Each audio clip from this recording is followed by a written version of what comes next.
What is up, everybody? Welcome to the Logic Bomb Podcast, episode 48. And we got another banger for you. Back-to-back bangers, back-to-back episodes with guests. It's like we're a real podcast or something. I don't know what's going on here. I'm sure you recognize the man in front of you. That's Macie Jay, one of the most recognizable faces in all of Rainbow Six Siege. We're going to be sitting down with him talking about Crystal Guard today, the Mexico Major, asking him some questions about his content creation schedule and what he goes through as a content creator for Siege. I think everybody kind of recognizes Macie as one of the greatest minds in Siege, and I'm really curious to hear his thoughts on the new season, and we'll get into all that. Trust me. One thing I do want to say, and I'm sure Zronik would agree with this, huge thank you for all the support and compliments that we got on the previous episode. It was quite an honor to sit down with the creative director of Rainbow Six Siege, Leroy, and Ben. I thought they did a great job in answering some tough questions, and was really encouraged. I think that was the big takeaway for me, was just the encouragement that I got from hearing their vision for Siege, and a lot of good stuff that came from that episode. And there were a lot of you guys that reached out and were appreciative of it, so thank you guys for that. Anything you want to add on to that, Zarana? Thanks for being so cool in the comments. Honestly, like the feedback to the devs and just the reaction from both the tweets and the comments have been top notch. Good to see. Yeah. So hopefully, I put it in the comments of that one. One thing that was missing, I felt like, from that talk was any talk of esports. And again, we're going to talk about Mexico Major a little bit today, but I'm hoping that down the line we can get maybe a dev interview that's solely focused on the esports aspect of Siege and ask some questions, because I have a lot of stuff that I'd like to talk about on that front. So stay tuned for that. Hopefully down the road, no guarantees, but that's something that we are trying to work on. With that said, let's get into the here and now. We got Macie with us. We got the Crystal Guard test server is live. It has been now for a week? Yeah, I guess over a week now. Yeah. Yeah. It went live on Tuesday of last week. OSA was a day behind, so we're a week with OSA now. I guess let's just kind of open it up to you, Macie. What are you thinking about Crystal Guard? Are you enjoying it? What do you think of OSA? What do you think of the fuse buff, the switch buff, all that stuff? So overall, I think every change is great. I honestly have nothing that I could complain about. I like every single change. There was one change on the clubhouse cache wall, but they fixed it. That was concerning, but it was just a bug. So overall, I honestly, everyone hates when I say stay positive, but I honestly have nothing to complain about. Like even the Sledge losing SMG11, I have nothing to complain about. I think it's fine. And overall, it's a fun season. It's a fun season for me. Not to plug in my own video, but I titled it Tactical Siege is Back, because between OSA and Fuse, it kind of puts a more strategy-centric playstyle rather than just like run and gun like Thunderbird encourages. So, big fan. I can't wait to see what happens with that Fuse change, man. I know. It's honestly, it's not even that great, but it's obviously a huge buff for him, but it's not that great. Like the gadget itself isn't stronger. It's actually worse on a reinforced wall because there's plenty of time to react to it and you can just shoot it. Where do you see that having a factor? Like, are there situations that you've encountered so far, or how do you see that playing a role in the game moving forward? The fact that Fuse can now put his cluster charge on a reinforced wall. So like the first thing everyone says is like rip bandit tricking. I think you said it too, not to call you out on that, but I don't think something that people don't realize is that little tube that sticks out through the wall, you can just shoot it. Right. So you have plenty of sound cues, plenty of visual cues to know when it's coming, and at the most, or at the least, it'll shoot out only one puck. If you have an ADS on the other side, you can easily just deal with that and completely negate it. You can bandit trick the Fuse as well. Yeah, you can bandit trick it too. And if we're being fair, so here's the situation that I think that a bandit is going to struggle with, or a Cade for that matter. You have a reinforced wall. A Thatcher comes up with a thermite or an ace there. Thatcher comes up, he gets rid of it. Fuse puts his cluster charge on, then thermite puts his charge on. That's a lot. That's like a perfect world scenario. That's 3 people. It's so hard to time that correctly though. Like that's not easy. It takes 3 seconds for the cluster charge to detonate. Yeah, Like, but if you're a bandit there and I hear the cluster charge, like I'm nervous. Like because you can't shoot the cluster charge until it actually starts deploying. Yeah. So I mean, if you're the bandit and you're sitting there and you hear that cluster charge start to go off and you stay on there to trick that exothermic charge, you are a brave soul. I think I don't know. I feel like people, if it really is that problematic, I feel like people would adapt. Well, And like they'd have a teammate watch for the cluster charge or something like that. How viable is bandit tricking right now? I mean, it's still viable. Don't get me wrong, but it's not as popular as it used to be, in my opinion. Like I feel like it's purely because I was just gonna say it's partly because of Zoronic meta making a Thatcher ban meta. It's literally Thatcher ban being meta is the only reason why Bandit Trick died. Yeah. Just because like you have to. I mean, to deny bandit tricking, you have to go down below and blow up the floor. But with Thatcher ban, you can just place a mute jammer, and then it's the same requirement. You have to go down below. Like, so there's no point in bandit tricking. I think people get lazy as well. Like, people don't want to sit there and bandit trick. Yeah, that's true as well. I see so many people pick bandit and then they run around. That's very true. I mean, you might as well take mute if you're just going to run around because you can deny 8 walls. Yeah. There's literally no reason to put bandit if you're just going to not bandit trick. I kind of feel like bandit tricking is like a pocket strat now where you can bring it out and like surprise people. As weird as that sounds.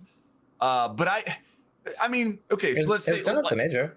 The Apex teams are doing it. I'm not saying it can't be done. Absolutely. But like, let's say like chalet, master bedroom, the 4 walls up there, you know, is that like, I feel like personally as a bandit, they are going to go down below and they are going to shoot the bandit charges off. And if I'm there trying to trick, I'm probably going to die. And I feel like that, like, because people have learned to do that over just throw a Thatcher and everything poof is gone. You're right. It's made bandit tricking. It's just like, it's hard to commit to bandit tricking while you're picking the operator. At the operator selection screen, it's hard for me to commit to it at that point. If you want to bandit trick, if you ban a trick by yourself in a ranked game, that's very, very different than if you have 5 people and you're planning that it's part of it, right? Because for example, like Chalet, if Kaida mute is up, there's no way I'm ever bandit tricking the quad wall in office. But something like the main wall down in basement, where they might not have fireplace control and you can sit there a bit more safe and it only takes 1 person to cover you for that amount of time, it's super easy to bandit trick. And if you can get the Habana of the Ace to throw something on there and you can get your batteries down, they have to adjust, so they have to send another person around, right?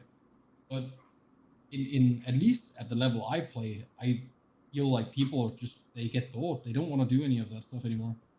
I almost see no one, like, even when Echo isn't banned or if Valk is there, like the cams are being thrown out and then everyone's running around. It's very rare that people actually plan.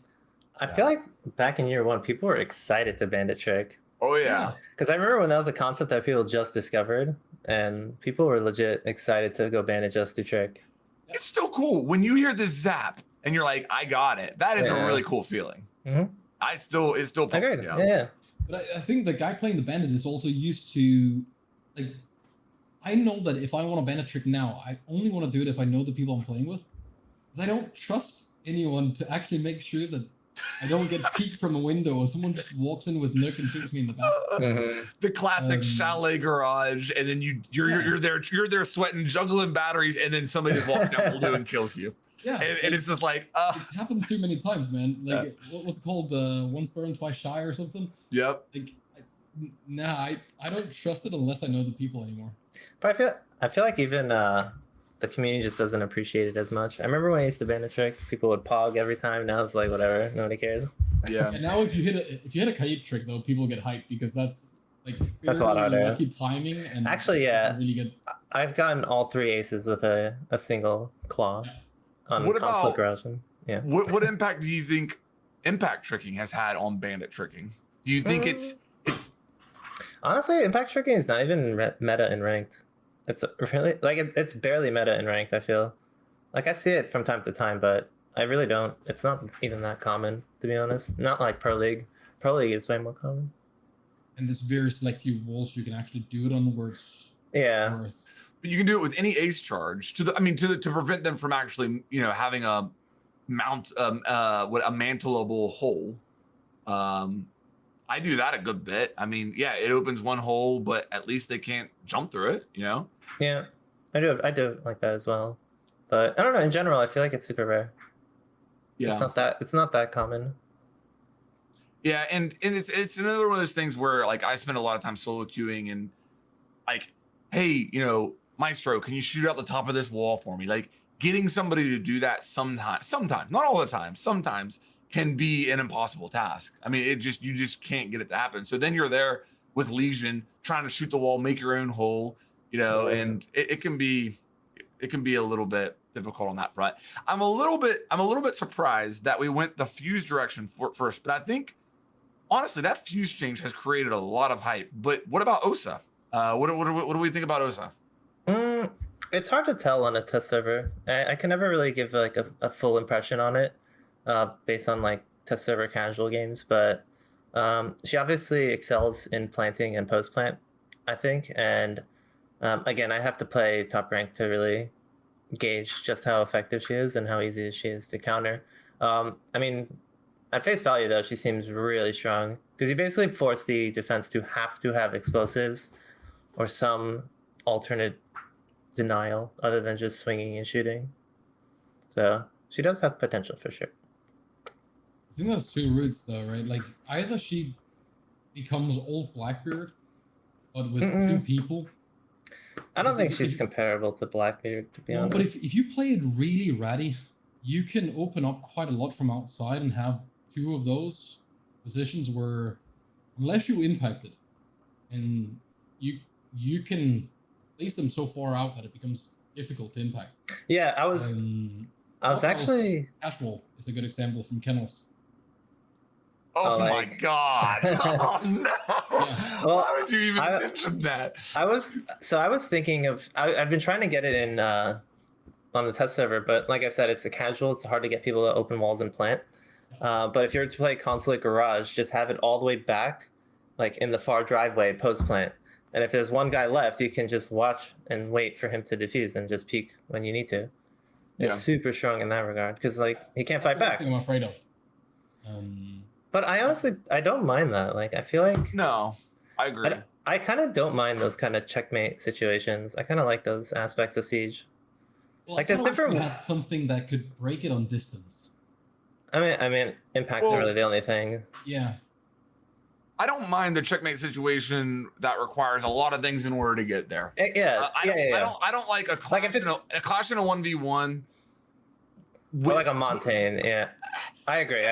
You know, but this I'm okay. I agree with you. I'm okay with that situation you just described. And I think that the other thing to me, like, I do feel like the fact that impacts and nitro cells will delete it off the face of the earth. I realize it's not going to be realistic in every single situation, but impacts and nitro cells are super meta. That you're going to have those on pretty much every defensive squad, at least a couple of them. So I feel like there's a lot you can do. Plus, you can melee it and shatter it if you absolutely need to. Also, I don't think the melee will ever happen unless it's on a window or a door. Yes, I don't think a lot of people realize, but like while she's in the animation, putting it on the window, you could just melee it, and it knocks it back like a riot shield would, and then you could gun them down. So like they have to make sure that the immediate area is clear before they even try to place it down. I don't think that putting it on windows and it's not even is going to be. Yeah, it's not even good on windows and doors. You're exposed from like the sides as you're putting it down. Like the sides don't cover you. I've died like probably 3 or 4 times just in the test server from that alone. You feel like you're more covered than what you are. I think what you guys are saying about the further back you can get it while keeping line of sight is the better off. But again, it's a few times where doors and windows is nice in terms of blockage. Yes. Right, like you put it on a door, maybe you even break it yourself on purpose, and then you either claymore on the other side, right? Like pink bar window on Consulate. If you place it at the bottom part of that, you can find blue window and coastline coastline. A pink bar window, you can fight your blue window and not have to worry. They have to use an impact or a C4, or they gotta vault up on the couch and then they can see very little anyway. Yeah, so it's definitely good in that regard. I forgot to consider that. I was also doing it on Oregon when I repel on kids' window. I'll put it on the attic window and block line of sight. Yeah, that's good. I don't know. I like those strategy elements of the game. And that's why I'm so excited about her. Like, listen, I've talked about Thunderbird a lot. I don't mean to like bash Thunderbird, but I don't feel like Thunderbird changed anything. She didn't do anything. Yeah. She didn't bring anything new to the game. And I understand probably not every operator can bring something new to the game. You're going to need those Thunderbird type operators every once in a while. But I really feel like Osa might change the way a defense is set up. It might change the way an attack is structured. It makes like new plants very possible. Like one that I was doing that's super strong is border on the armory wall. Normally you have to tuck into the doorway. This one you could put right at the thermite breach in the corner, and they can't just swing it. They have to have explosives to deal with it or smoke. And that's great. I think that's the perfect situation for an operator. Somebody that's going to come into the game, and your ranked games can possibly feel different than they did the previous season because this operator now exists. That's like the perfect scenario. I think something that people don't consider though is that we have 61 ops now, and something like that. Now each op that comes out, it's gonna have less of an impact every time compared to when we had 20. Yeah, and if they put something out that has a big impact, there's gonna be so many small things that are gonna take us so long to realize. Right. Because there's going to be so many variables of how you can use it and how other things interact. So we're almost at the point where at some point it's going to be almost impossible to make something that's, well, not overpowered, but it's going to be very difficult to make something that truly has a big impact. Yeah. Because the other alternatives in a 5-man is still all good. And I mean, there's only so many niches that can be filled with new operators too. Like we've already had a ton of operators that overlap certain roles that for other existing ops. Yeah, that's what somebody brought to my attention the other day, and I hadn't really thought about it before. They were like, whenever Ace was introduced, I was just like, we already have Heart Breach. I never looked at Ace that way. I was pretty excited about Ace. We have Hard Breach that you can deploy from distance. He has a new way of doing it. He interacts with the gadgets that have, he interacts with anybody that has impacts. Like, I was really excited about Ace. But there are that's a good point, is like, if they introduce a new anti-breach defender, like that falls into the Bandit, Cade, Mute category, then that's something we already have as well. But it's, I don't know. I get excited about that stuff still because that's like core Siege. I mean, to be fair, I feel like Hard Breach are kind of an exception just because they did such a good job designing all the Hard Breachers to be very unique from each other. Yeah. And kind of like, they do the same job, but in a very different way. And I don't know, I feel like Hard Breach is kind of the exception. They change it up a bit. I agree, because if you compare Bandit and Cade, they are very, very alike. And not just in terms of the electricity. Sure, you can place your Cade Claw a few different places, but you can kind of cover the same amount. You can cover hatches, and that's about it. But all the Heart Breachers work very different. Yeah. I mean, like when Mav came out. Walls, right? And then we have the can opener, or the Heart Breach tool now. We have Mav tricking. You can do the double ace, where you have one above and one below, so you get it quick. You can, thermite. The split they made on Hibana is insane. I'm so happy they did that. I think that people don't appreciate how much that actually changed. I saw. I remember a lot of pros were complaining about it, saying it's overpowered, but I guess the changes settled in and it's fine now, because I haven't heard any complaints about it ever since. You have to run Mav all the time. I think that the Aruni gates makes it makes the pros pretty glad that they have it. That would be my guess. I'm not a pro, obviously, but I think that Hibana really helps with clearing Aruni gates. I just find it interesting that the hate towards that change kind of just disappeared. Because I know Yellow Ping still gets hate to this day, very much, and for some reason the Hibana one just kind of disappeared. There's a lot of those that kind of disappeared. The Tachanka hate. Tachanka, yeah. Well, that's because people actually realize it's not bad. I think they just misunderstood. Well, he was a funny case because people freaked out, said he was way too strong. Then they went, he's not that strong, and now he's pretty good on some. He's usable. Yeah. He's usable. He's very situational. pretty good in some very specific situations. Yep. I still think he's underutilized. I saw a lot. What was it, that consulate game where they banned smoke, the BDS one, and like nobody was running Tachanka, which blew my mind. Because of how far away you can bounce them. Like you can be very far away and very accurately hit them. I think people are trying to play him too much like smoke and not really thinking of more indirect ways to deny. Because smoke, you can't throw it in an indirect way. You have to throw it like straight at the spot you want it. Whereas Tachanka, he could bank it off walls and he could get at a much further range. And I don't think people are really considering like that part of his ability. I think it was Space Station that was using him on. Yeah, they were using it great. I love Space Station for that. They did such a good job with it. They were denying like blue from pink with it, which is really smart. I mean, pink is a pretty safe place, and unless they breach that wall there, you can just sit there and loft those things and deny blue for like the last minute of the round. Really, I mean, did you see the Villa one or Villa main stairs? Oh yep. That one was so good. They just could not get control of main stairs because he just kept denying it for a minute straight. Yeah, and you said it perfectly. Like that was the Tachanka everyone feared when he first was first introduced. Yes. And as long as he stays situational, it's good. Yeah, and it's such a big cost because having that launcher out, like you can't do anything. That's probably what I know Doki was saying that. Like the big problem is the fact that he has to have the launcher out, can't have a gun up. Yeah. People found ways to allow Echo to be in his drone, right? Like why couldn't I don't know, and it sounds tough to say, but Siege has been kind of lazy in terms of how far people were willing to go to learn like good flashbangs.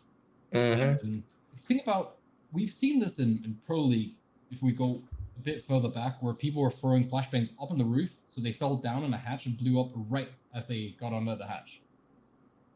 But you almost don't see that ever being used in that way. Yeah. Where you bounce it off a wall and you know exactly how far it goes before it pops, right? There are cases in like Old Oregon, for example. You could do it on the laundry hatch. If you bounced it off the top of the wall right by the stair, it would fall down and it would blow up just as the flashbang was visible and blind everyone that was looking at it.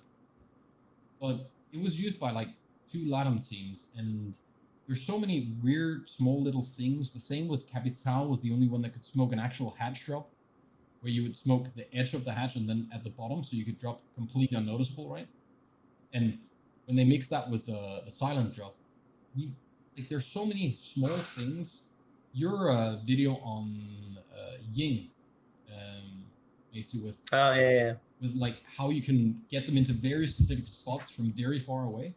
Yeah, I think I don't know why, if it's because Siege is so busy and there's so many other things.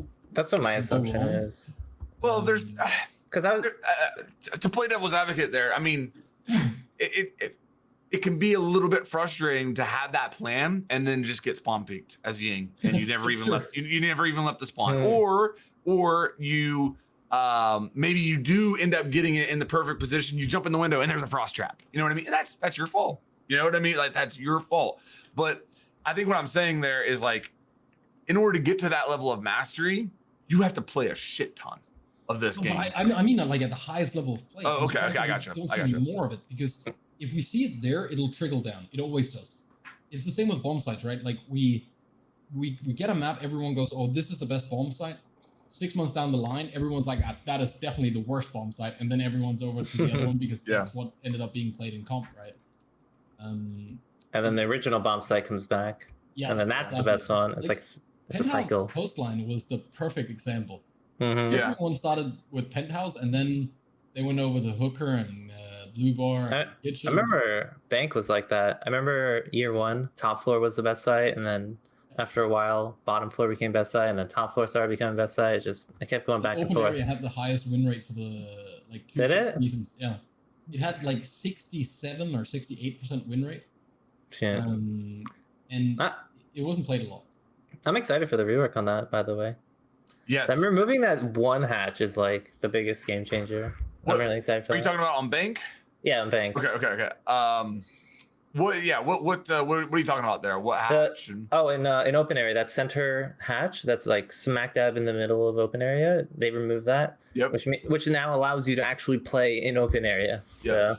So, I think it's going to be a big one. Much more viable. The lobby hatch? Oh yeah. That's the thing. That's very scary because before you couldn't drop down the vault hatch or the elevator hatch because you're just like trapped in a box basically. Yeah. But now you could kind of sneak up behind them. And the thing is, Cade, he would always have to get the side hatch and then the one by red. But now, what do? Do you get the side hatch? Do you get the red hatch or the vault hatch? Yeah.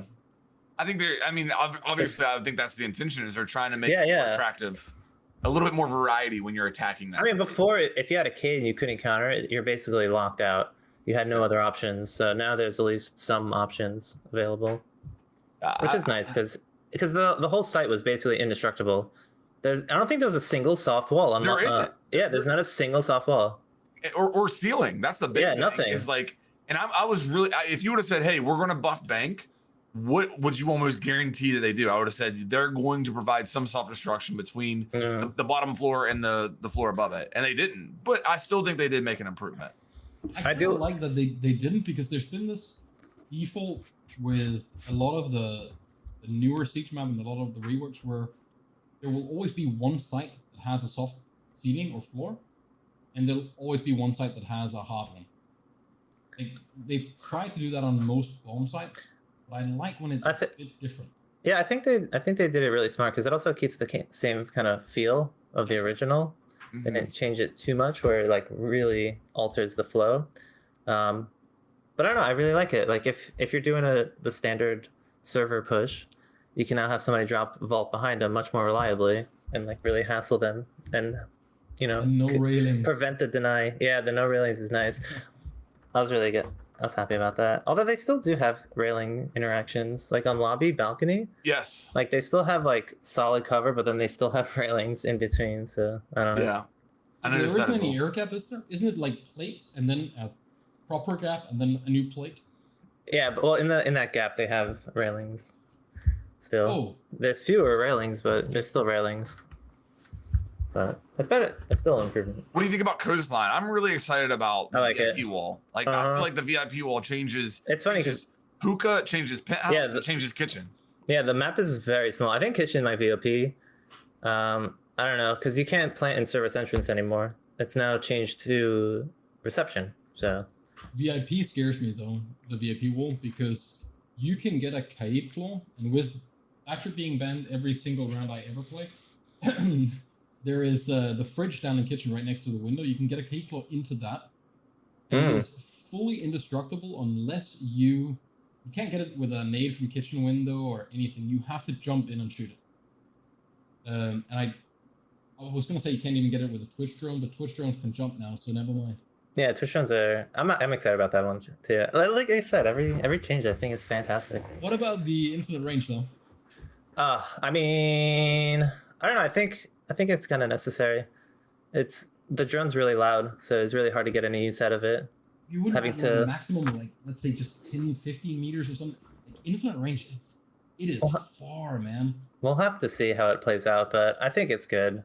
Again, Mira is like super strong, and I think giving more counters. And also, by the way, I think the importance of it is super strong now that Thatcher bans meta. Since nobody wants to play Kali, Thatcher's always banned. There's really not really much alternatives for clearing utility, and I think Twitch will be a reliable one. It's just she's unreliable. I think this will make her somewhat more reliable. I don't like the idea of me being able to throw a Twitch drone up and like jump it across railings and then sit there and shoot a Goyo shield whenever I feel like it. Like that's okay. Yeah. That's scary because they changed it to be a laser now, right? So yeah. Instead of an electric sap or whatever it otherwise was. I mean, you're trading the damage now. You're also trading a Goyo shield counter for Maestro counter, so. Yeah, sure. Oh yeah, it doesn't affect an evil eye anymore, does it? Well, it'll still destroy it if it's open, but yeah. I made a video talking about this the other day. I think that Twitch is the next Ashe, Zofia, Yana if you want. I think that we're gonna see her maybe in the 75-80% pick rate this coming season. That would be my I think it's more of a replacement of Thatcher, though.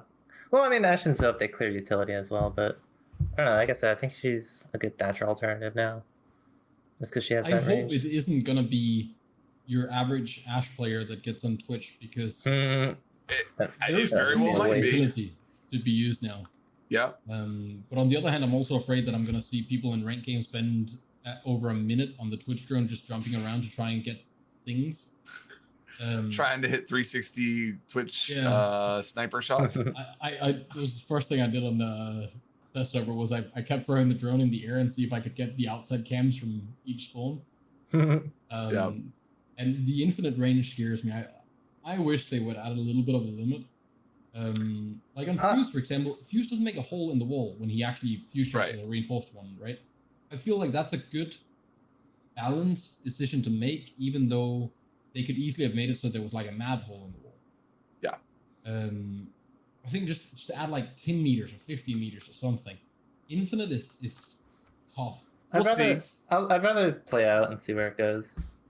All right. Yeah, that's kind of my thoughts too. Macie, you said that you agreed with SMG 11 removal from Sledge. Yeah. What's your thought process there? I just don't like operators that are universally good and like wholly versatile in every single situation. And like Sledge is one where he has amazing gun, amazing secondary, amazing primary gadget, amazing secondary gadget. Like there's not a single weak part about his kit. Like he just excels in every single regard.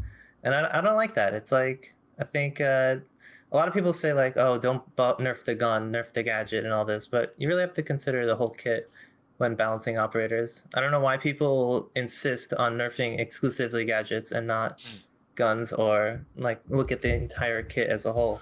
It's relevant to the operator and definitely affects its success rate. It also becomes really boring if we keep nerfing the gadgets all the time, because like that's one of the things that makes Siege. Yeah. Like you gotta be careful with not over-neutering every gadget. Also, it's really not that big of a deal. It's a secondary weapon. Like, I mean, it's a great gun, obviously. Yeah. I'm sure it gets used all the time, but it's not changing him fundamentally. I don't think that if I am thinking about bringing Sledge, I don't think I'm gonna be like, well, he doesn't have the SMG 11 now. So yeah, exactly. You know, I don't think that's ever going to happen.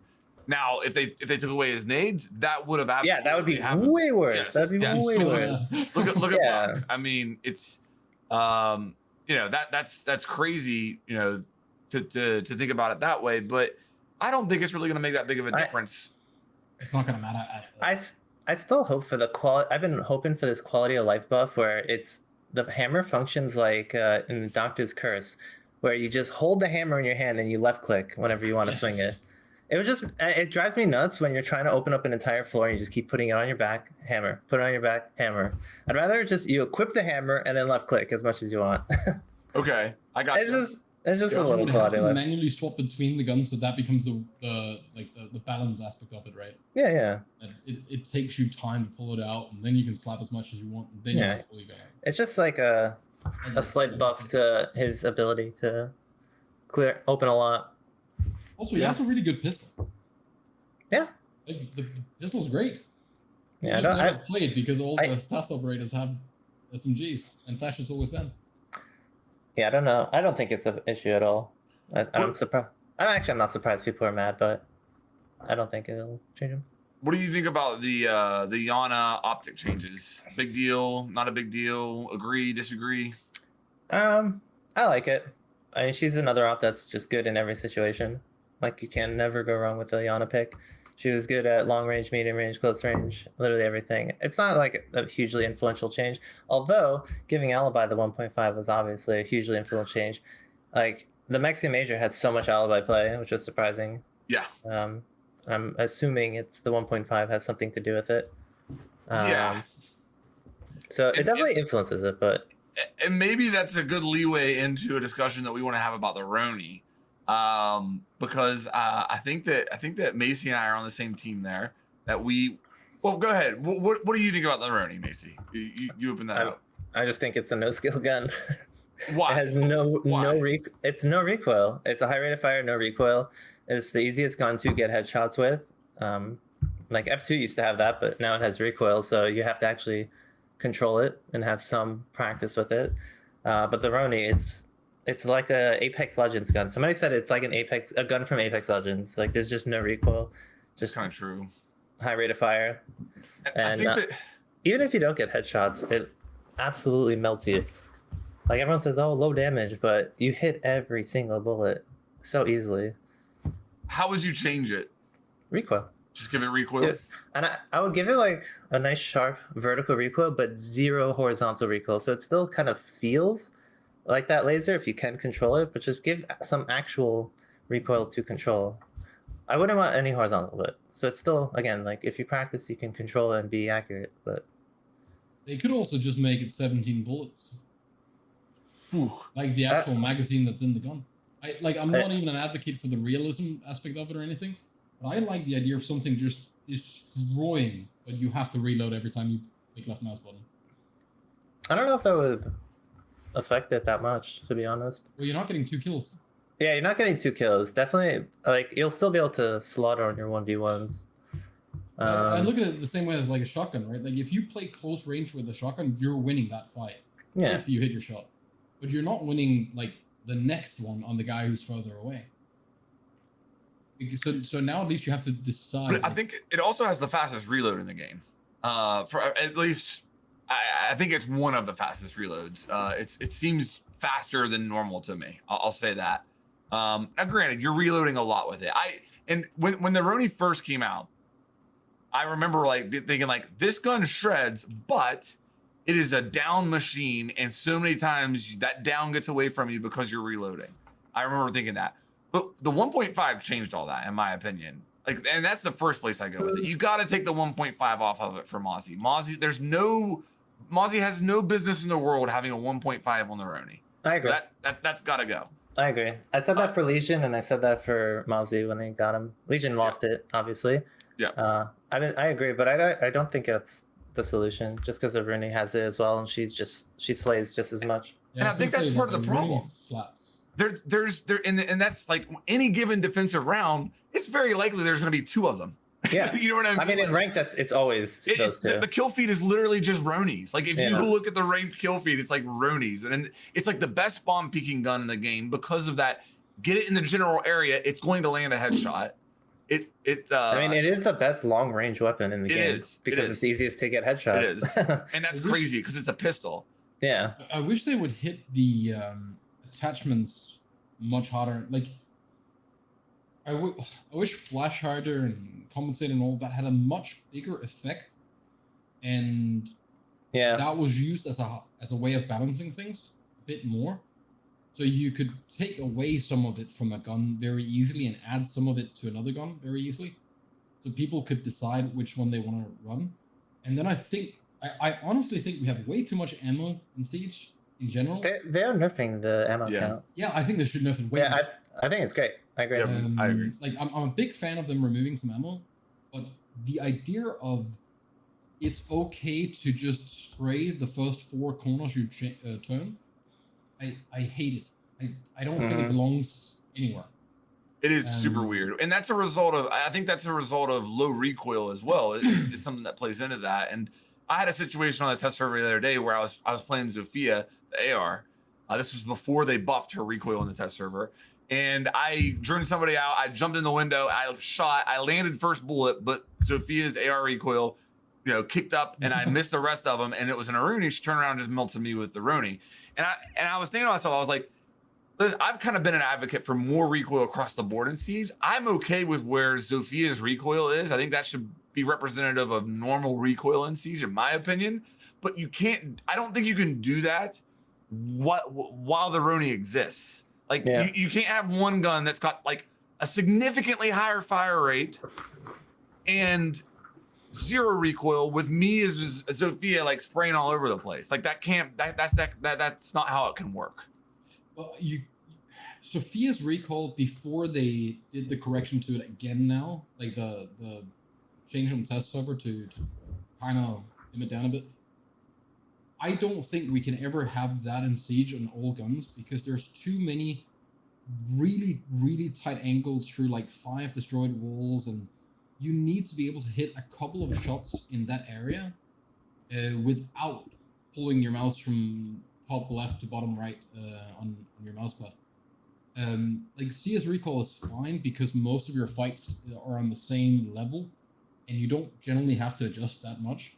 But in Siege, you could need to flick up to the roof and shoot a guy who's holding a weird angle there and then flick to the stairs and control that. So we need a little bit dumbed down recoil. Like Buck, Twitch, big fan. Great. Like you can fight through like bullet hole, punch holes and stuff with that and still hit a couple of shots. But Sophia, right after the nerf, you were lucky if you were hitting 2 or 3 shots on the chest on a guy like at the end of the hallway. Like that was rough. It was like SMG 12 recoil, right? Or old Ella. That's a good point. I don't know. I think it kind of depends on the operator. I just like if the operator has a fantastic gadget, I don't want the gun to be really good. And conversely, I don't want it to. If it's a really good gadget, I don't want the. Or sorry, if the gadget's really bad, I don't want the gun to also be bad. No, I'm with you on that one. But would you ever? Wouldn't you feel bad if you died to a guy who is missing you but hits you because of recoil, or on the other hand, you aren't able to shoot back through a like? I think, for example, with ammo, if you want to have a lot of ammo, go with the LMGs. Done. AR should always have low ammo count, but they should have better recoil than like the SMG should jump more, in my opinion, than the ARs, for example. Give you less ammo on the ARs and then make them a bit more accurate and a little less recoil. Make SMGs a bit more recoil, maybe a bit more ammo, but faster reload times. So every weapon is really different. Instead of like, I feel like in Siege right now, it doesn't really matter what gun I have, unless it's some of the ones that are really big outliers or I'm running a DMR. Then I don't have to change my playstyle. Like it's the same way I take every fight. I think the idea was more the ARs are hit harder, so naturally they have more recoil, right? Whereas the SMGs don't hit as hard but have less recoil. I think that was the thought. I mean, that was definitely the thought process with how they designed it. But in the end of the day, it's a headshot only game. So now the more accurate guns are the ones that are the best guns. Hence the Roni being so strong. I think if you're gonna have a high fire rate, you have to have recoil. Like you just have to. Like look at the MPX. I mean, the MX Storm is the next one that we're going to be talking about in a month. Like it's absolutely like it's going to be there. Now, granted, it's on Alibi. You can make the argument that her gadget's on a strong, so that kind of plays into what you're talking about there. Yeah, for Alibi, I think it's fine. Rooney and Macie, though, their gadgets are so good as it is. I think Alibi is much weaker, so I think it's justified to have her have a strong Makes weapon. Much more sense. I agree. Same with the deployable shields. Like if they have a shit gadget, it's fair to give them a deployable shield just so they have some presence in the match. What about the flash changes? The turning away from flashes has been changed. The way that I've been describing it, and you guys feel free to correct me here or explain it in a different way. It's now to a point where if you are flashed at all, you will be 100% flashed, whether you turn away or whether you look at it. The question is, how long will you be 100% flashed? And turning away will shorten that amount of time. But it is still going to flash you if it lands close enough to you. I think it's like 7-8 meters ish. If it lands within that range of you and has line of sight, even if you turn away, you will be 100% flashed. Maybe just for a split second, but still. Again, that's another one of those things where it's hard to judge based on the test server. I have to play like top rank just to really vibe it out and see like just how powerful they truly are. I don't know, on the test server, it hasn't been an issue, but again, it's just a test server, playing like casual and not at my elo. So it's hard to really give it a good judging on it. I'm not too concerned about it, honestly, just because they did say that they can tweak the durations and how long they affect you. So I think it's something that they can probably adjust very easily and readily. I don't know. It's hard for me to judge based on the test server. Again, I need to play like high level rank to really get a good feel of it. I'm not too worried about it either, man. Like, unless you start throwing it underneath cars and it being able to blind you when it lands underneath things, then I don't think it's gonna have that big of an impact. Yeah. But I don't think we need CS flashes in Siege. That would be horrible. Oh yeah, I mean that doesn't really work in this kind of game, just because CS is very like, the maps are so simple. There's just straight lines everywhere. There's like, whereas Siege has countertops, debris, chairs, just destruction. So yeah, destruction. There's just so many more elements. It's not really comparable to Siege. I don't know. It's a delicate balance because also I feel like flashes kind of have a skill at the where they are now on the live server, just because I always say treat them like grenades. If they land close enough, they will blind you no matter what. And I don't know. I feel like a player that's good with flashes kind of had to develop that over time. I hope they don't ruin that and just make it too consistent. But we'll see, because I do want there to be a skill with that That's gadget. Thing. A lot of people say that they're super inconsistent, but I guess, as you say, if you landed in a place where a grenade would have killed you, you will 100% get blind with. Yeah, that's how that's how I treat them. Yeah, and like I remember we had an argument about it on stream at one point, and someone was saying that like sometimes they land right next to you and they do nothing. I'm like, if you can find a single place where we can do this, then I'm all ears. And we like literally walk around the whole map, and as long as it was within 3 meters in any direction of him, he always got completely blind, unless of course there was a couch between and he was flash. Of course, like the nade wouldn't have killed him either. But as I think a lot of people just throw 3 flashes into a room, then they run in there, and all their flashes landed over in one corner, and the guy is sitting in the other one looking at the door, and they're confused that he wasn't blind. Mm-hmm. But if we set it up where I know exactly where you are and you know where I am, and I'm trying to blind you with that flash, you're probably gonna get blind with the old flashes as well. And then it's a combo of people are a little lazy maybe because we have so much utility, and we're kind of used to flashbangs being used to just remove ADSs and LMIs. I imagine that's also a consideration into their balance, is that you're not using all 3 flashes for players necessarily. Use them for utility clear. But you also said to reduce to 2. That would be rough for utility clear. Well, yeah, but maybe that's. I mean, because that's a big. It is. I get it, but I mean, at some point, you like is the whole game revolving around utility clear still?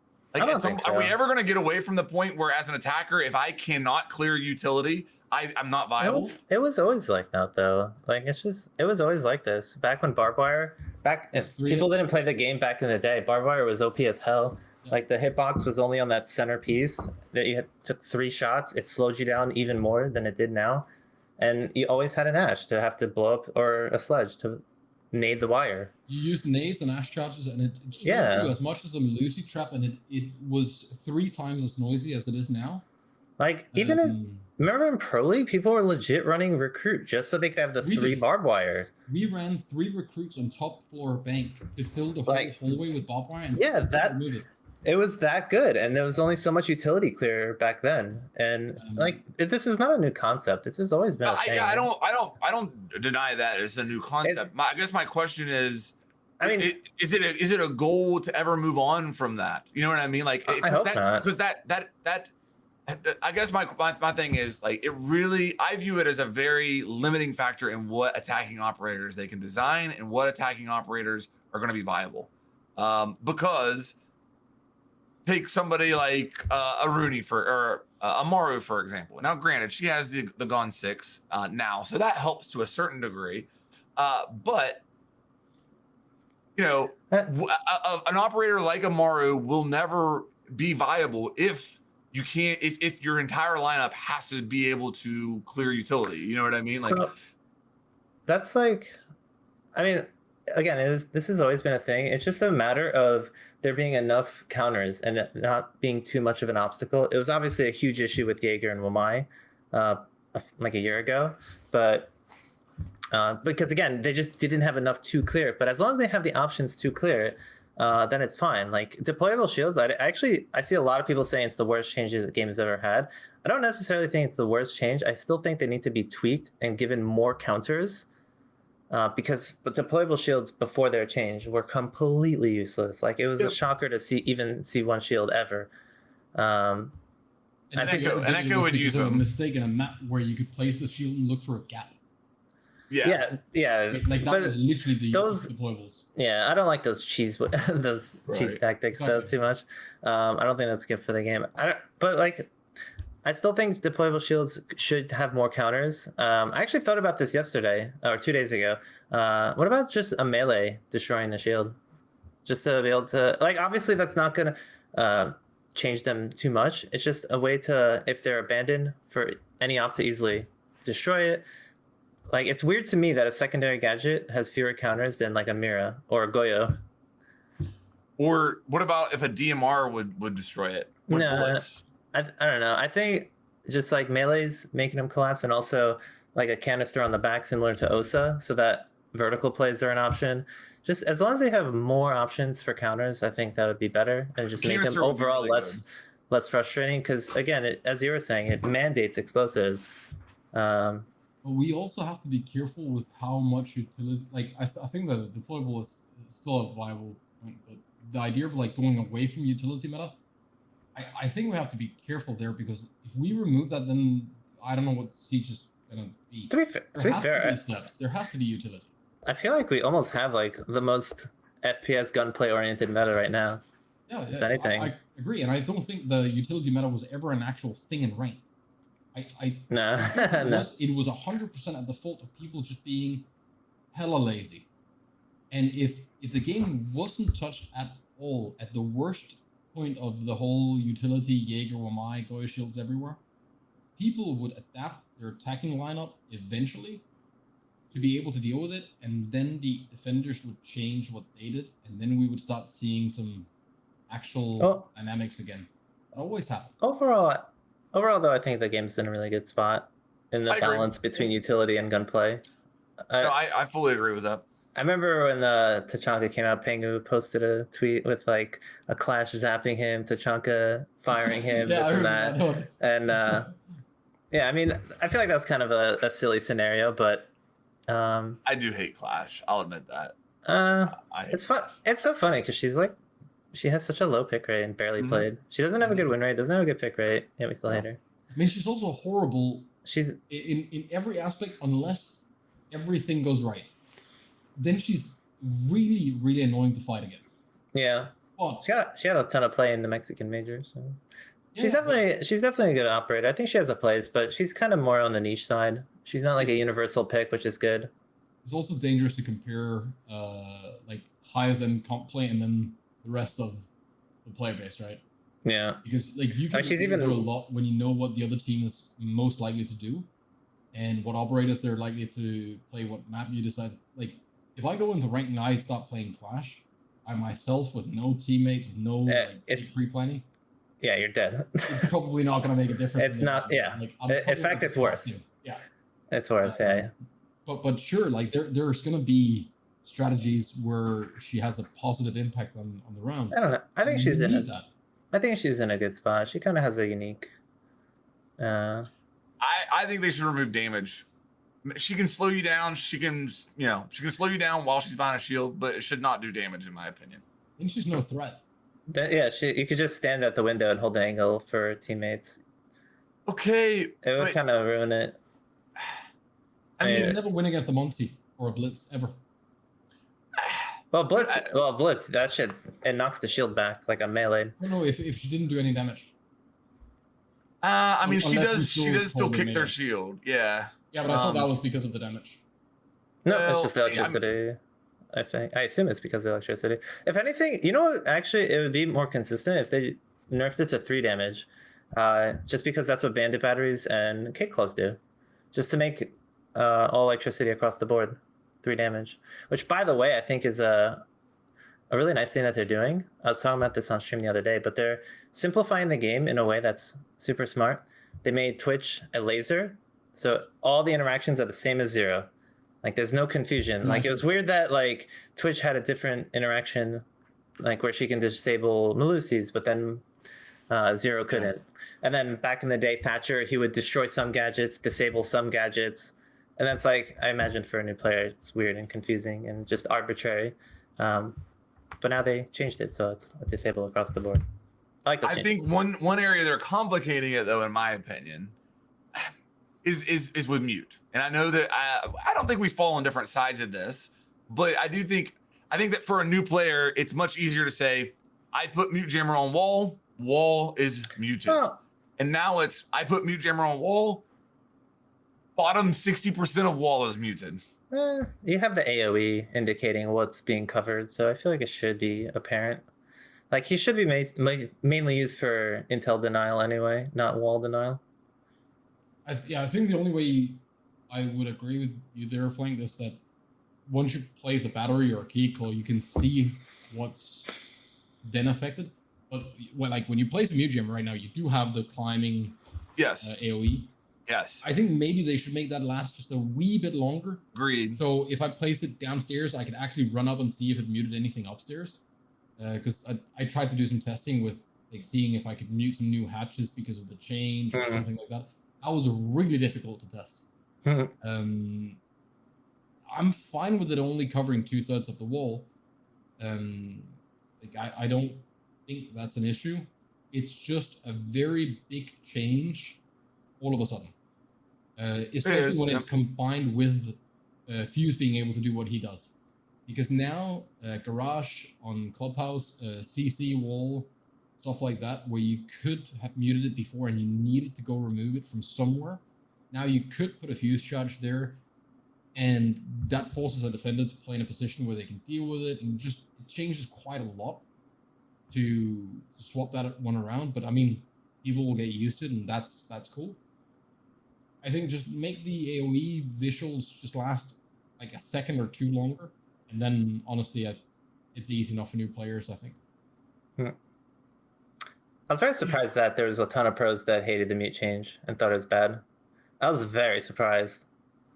Like, I think it's so good. It makes no sense that mute is the best wall denier and also the best intel denier. He's better at denying walls than Bandit and Cade, and he's also better at denying drones than Macie. The balance. He has more potential wall denial than Bandit or Cade, but with Thatcher being meta, he is the best wall denier because he can do more. Right. The tricking aspect with Bandit Arcade was I felt like a little bit in their favor, but I agreed. It was crazy. Like, again, if I go back to like Chalet top master bedroom, 2 mute jammers get all 4 walls, that would be Bandit's entire kit.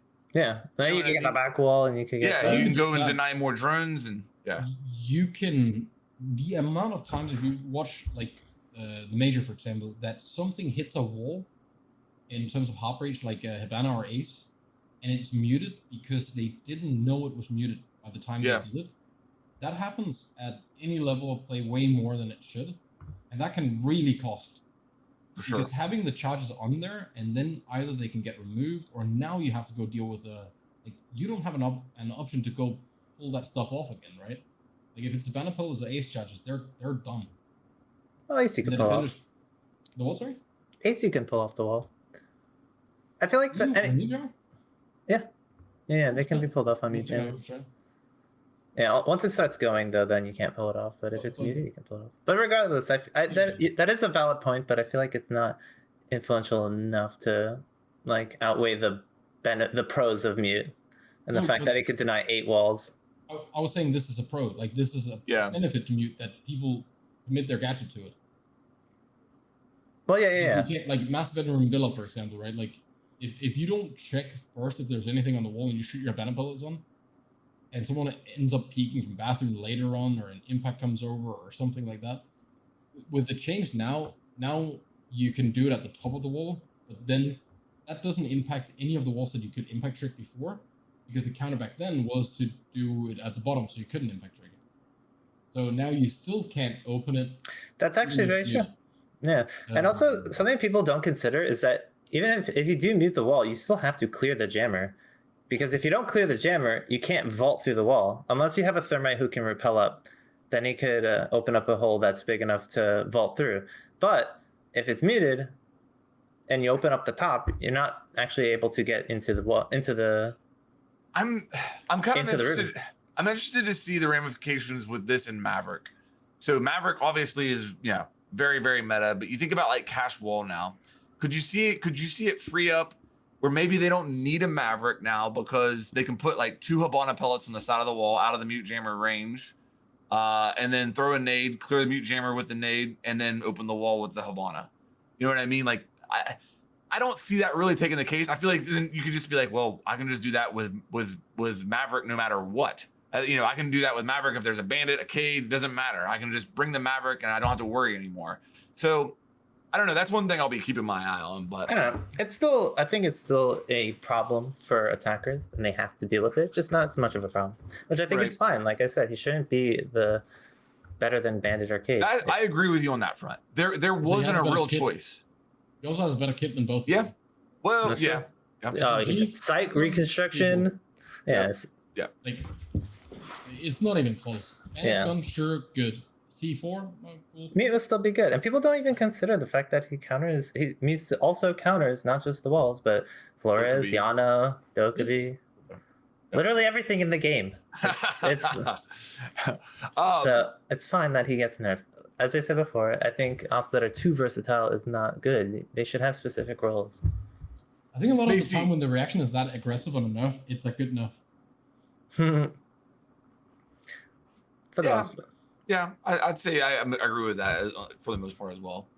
Macie, I want to talk a little bit about you. All right, we've talked about Crystal Guard. Mhm. Unless if there's anything else you want to talk about with Crystal Guard as far as any other changes or anything, throw it out. Don't hesitate. But one of the things that's been announced, they talked about it on our previous episode of the podcast. They've also put out a dev blog or top issues and concern is the streamer mode.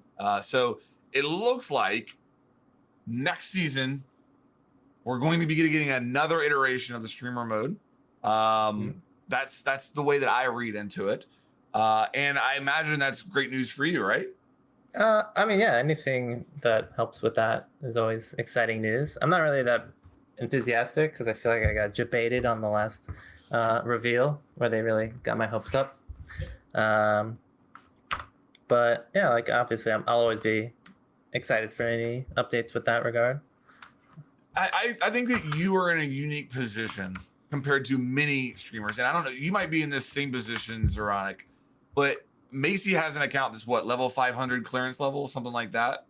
That is literally Macie Jay. He doesn't change his name. Are you the same way, Zeronic? Do you have the Zeronic account that you play on primarily? Okay. Yeah.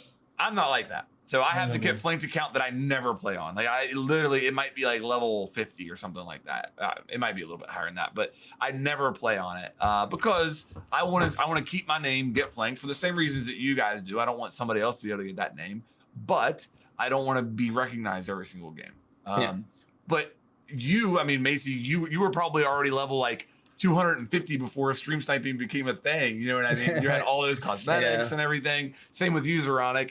So I understand where you guys are coming from there. And I think that's a perfect example of why the previous iteration of the streamer mode that was client side, it did nothing for either of you, correct?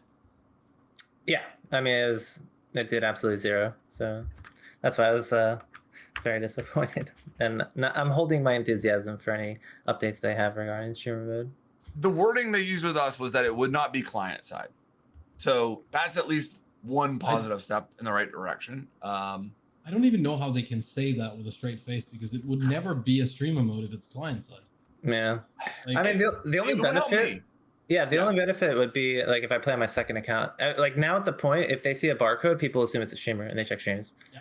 Like my barcode account doesn't even stay hidden. But if they do client side, I can change my name secretly and then hide it on my stream, and then it'd be harder to guess what it is. yeah, but then you got your third party programs that But you have those third party stat trackers which would completely negate it. This still wouldn't fix the problem for my main account, which is the account I prefer to play on. So. I think we would all prefer to be able to play on one account, right? Like if I would never touch my alt if it wasn't for I don't care about my rank or elo. Like I'll solo queue all the time. I wouldn't have my second account's level 300 or something. And, Mine's at just hit 200 on. Yeah, like I never have touched it ever. If I could keep playing on that account, and I never got on the Bandit sanction because no one ever crashed the game or any of that. Like I have 3 abandons this season, and I've never purposely abandoned a game. But like the game's been knocked off or the cheater crashed it or something, right? If I could play on the same account all the time and never touch another one, I'd never have a reason to. Yeah, I mean that's the anonymity is the only reason I play on the second account. Yeah, and it doesn't even work if it's. It doesn't even like it's better than my main, that's for sure, but it doesn't really work. It's like it's a little bit better. You know, like if it's on stream, what can go like 2-3 games before it's called? I mean, it could be my first game. It really depends on who I'm playing with. Like most people know that I have a barcode account, and like if I change this to any other name, it'll be even less anonymous, just because actual names are more memorable. And there's not that many people in that elo. Yeah, that's another thing. Like I play at the top rank, and yeah, it's a limited amount of people, so. I don't have that problem, luckily. So here, I guess, you know, a question I want to throw at you, Macie, because I think Zeronic and I have both gone, you know, through periods recently where, you know, Zeronic was playing a bunch of Tarkov, I was playing a bunch of Valorant. You know, you can say whatever you want, but you know, you go through periods where you're just a little bit burnt out. You're not feeling Siege as much, you're not feeling streaming it as much. Maybe you play more off stream, whatever. Have you ever gotten tired of Siege? The only time I can recall really not enjoying it and not wanting to play was when Lion came out. That was honestly about it.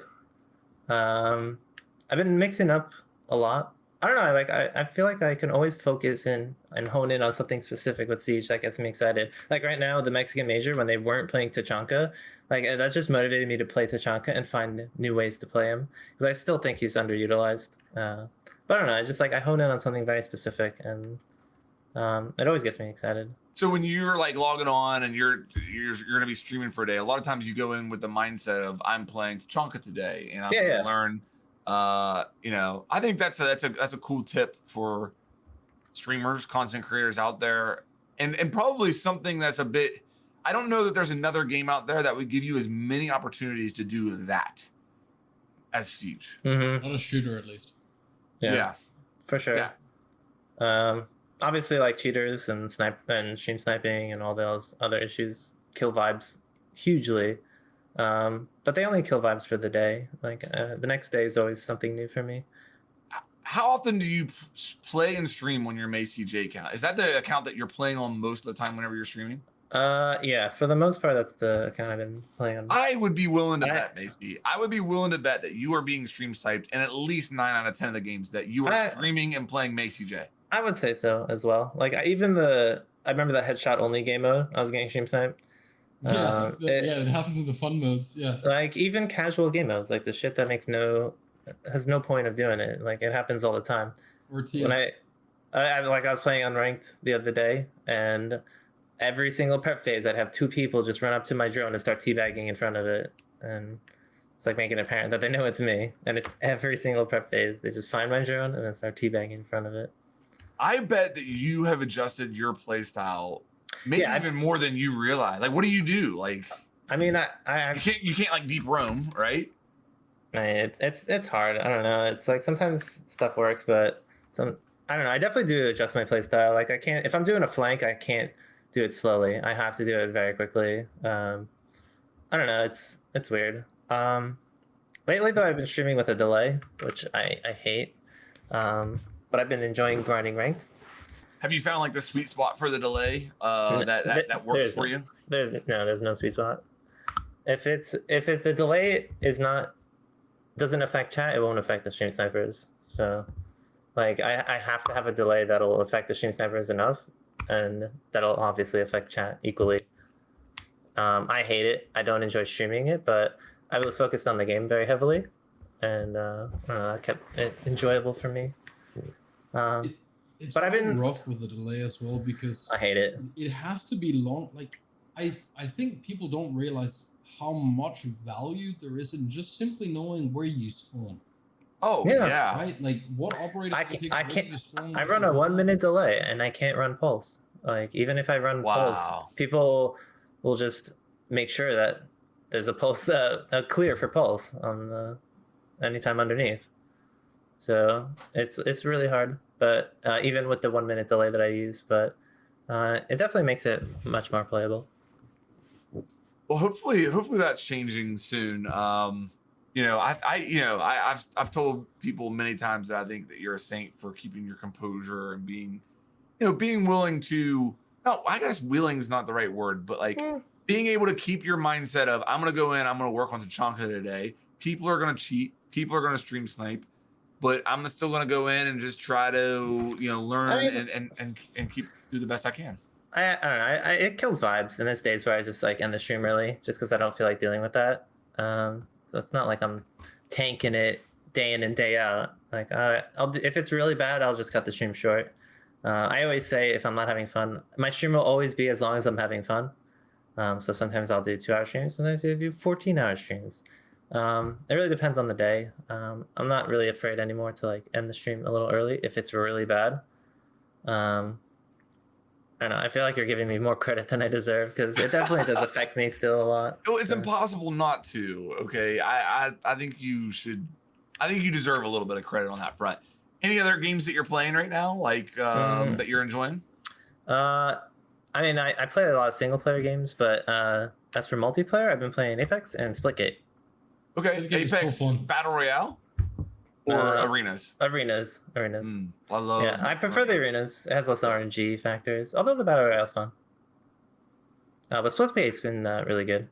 That's a really you could just jump in and play, and it's like whenever you feel like it. Have you been playing like the ranked game mode in Splitgate? I'm not even necessarily in ranked, but the one where it's like round based and you get respawns, but your respawns get further apart. And I've played that. I think that's a really cool game mode. I prefer the headshot only one. I forgot the what it's called. headshot only one's fun too. That one I slammed probably because it's exactly like Siege aiming. It's called Team SWAT, I think. Yeah, SWAT. Yep. Yeah. Yeah, I just think the whole respawn aspect on a round-based game mode is a really cool twist that they've added there. It's cool because it is round-based, but you do feel like you get more than one chance at the same time. So I've really enjoyed that game mode. Splitgate is kind of crazy the way that's happened, and I think honestly, I really think that is a lesson to the power of crossplay. Because that game's been out on PC for, I think I did my review of the closed beta well over a year ago. I want to say like a year and a half ago, maybe even closer to 2 years ago. And it just went crossplay on console, and that's what's made it blown up. I'm using the word blow up relatively, but there's 40, 50,000 people playing it on Steam charts at any given time. And 3 months ago, there was like 400. So I think that's Didn't it come out in a different beta as well, where it's like fully open for everyone now, or was it that before as well? I remember I played the closed beta, and I want to say they were selling it at that time. And they've done a lot to the game since then. So it isn't just crossplay, but it's been an open beta for a long time. Like that closed beta wasn't in closed beta the whole year and a half. Okay. It's good to see some arena shooters come out again, though. Like, I played a bit of Quake Champions when that came out. I'm so sad that there weren't more people that jumped in on that. That whole like full-on just old-school arena shooter with no like just free-for-all mayhem it's good to go in and play that for a wee bit, and then you go back to Siege where everything is structured. Yeah, it's a good change of pace. That's why I like Splitgate a lot. It's also, again, like super quick games, easy to jump into, and it's different than Siege, which is it's a good thing to get a break from that. I like Apex Legends, by the way, because it's teaching me like precision and tracking, which is something I lack a lot. I rely so much on headshots and just good accuracy for like a few shots, whereas Apex you have to pull a whole mag accurately, and it's good to have that different kind of skill and practice. Yeah, I fully agree with that. I feel like you play in Valorant. Valorant to me is all about crosshair placement and recoil control to a certain degree. Although after like 3 or 4 shots, can you really call it recoil control at my level? Probably not. But yeah, crosshair placement. Siege is like that to a large part as well. Like your first 1 or 2 bullets need to land in order to have a good chance to win a gunfight. And Apex is just like, yeah, like you said, it's landing bullets and staying on target. You know, you're moving really fast. Your opponent is moving really fast. The strafing while shooting is insane. I love Apex Arenas. I love it. I love it. I love it. And I've talked about it before, and I will talk about it again until I'm blue in the face. I think that is the recipe for a new game mode in Siege, not Apex Arenas in Siege. I'm not saying that, but take what is awesome about Siege that people love and try to compress it into a more easily consumable package. Because that's what I feel like Arenas did. You know, Arenas took what I love about Apex Legends, about Apex Legends, which was the gunplay and utility usage. Like, I remember playing the Battle Royale when it came out. I was like, this is awesome when it's just one team against one team. But what sucks is looting for 15 minutes, getting in a fight, beating that team, and then getting third partied, and then you just wasted your time. That's what sucks. But Arenas got rid of all that, put everything I love about it into one small consumable package, and compressed all those things together. And I think that is what Siege should look at doing for a new game mode, if they ever do a new game mode. I mean, if that's the case, I'd rather them. I mean, Siege already has that kind of arena where it's like a structured environment. I think they should just do team deathmatch, like a more refined version of team deathmatch. And because a lot of people like the gunplay and would rather just have gunplay, and I think it would make for a good practice. I think TDM is important. I think they should absolutely do TDM, but I don't think it'll ever be anything other than a warm up. I really don't, personally. But I think that there is an opportunity out there for them to have a game mode that allows people to use their gadgets and, you know, still include hard breaching and all that stuff to a certain degree, but do it in a way that is much more compressed. I don't know. I think the goal be for what? I think the goal would be to, one, provide a more casual place for people to play. So if I don't feel like sweating in ranked, I can go to this game mode. I can still do some of the things that I love about Siege, but not maybe sit for 3 hours or 3 minutes per round once I die. You know what I mean? Like, to have a little bit faster paced action. I think the other thing would be maybe to provide you could maybe call it Siege on training wheels, or some type of area where new players could go and say, hey, this is hard breach. Hey, I'm learning the map. Hey, I'm learning what these gadgets do. But again, I'm playing like twice as many rounds as I would in a normal casual match in the same amount of time. Yeah, I don't know. I'm still on the TDM. Yeah, I'm with you on that one. Like, I don't know, in Dota and League, there aren't anything like that, is there? I never played those games, so I don't either. But I think it's okay to have something like Siege, where, like, if you go and play Siege, you play Siege. Like, sure, there's chess and there's speed chess, but it's still the same game. I mean, to be fair, I'm not an expert on either of those games as well, but there's a lot of different ways to play Dota and League. I mean, first of all, you can go and play Dota against bots. In fact, you have to in your first, So I think it's still the same game with the same time, with the same rules, I don't know. I shouldn't speak on it because I honestly don't know. I'm not sure either, by the way. I just don't think there's like for example, there's no Dota 2v2, I assume. I don't know. I honestly don't know. I mean, they did have the which is a complete departure. What was it? What was the Dota chess game? Remember? Oh, Power chess or something? Yeah, I know what you mean. I think it was called Dota chess, or it doesn't matter. Yeah, I know what you mean. But it wasn't. It was such a rapid. It didn't really have anything to do with Dota other than it was the characters, right? Different game, yeah. Yeah. All right. Well, I'm good with having your TDM stuff, but I don't know. Like, if you wanted to do like a 3v3 in Siege, the amount of balance and changes you'd have to get into to make it ever make sense. You'd always need a heart breach. You'd always need a guy to remove wall denial, and like it would become so automatic what you needed to run. Whereas like 5 is just enough that there is one spot of freedom in each setup in general, right? Like, sure, you can do funky stuff. I love playing no hard breach. I love playing no reinforced walls, but you can't limit the player numbers much more than that. And then if you, I don't think away you would the have time as to. well- I would keep it 5v5. Oh, okay, sorry. I Yeah. thought you were talking about like Yeah, I don't think that would be one of the areas I compressed, I guess you could say. Okay. I wouldn't compress the team size, but I mean it doesn't matter. That's my pipe dream. Macie, as future of Siege, what are don't have to get too specific as far as like operator ideas. What direction would you like to see Siege go? What are the big topics for you? Like, what are you looking for? Like, let's say if you're predicting the year 7 reveal, like, what do you want to see happen to the game? What do you think? I mean, I don't know. It really depends on where the game is at. Like, you kind of have to take the game season by season. Obviously, like it goes without saying, more cheat protection and anti-cheat stuff. I don't know. I don't want to get into that. It's like obvious. Like, it's not even a discussion really. Better anti-cheats would be good. I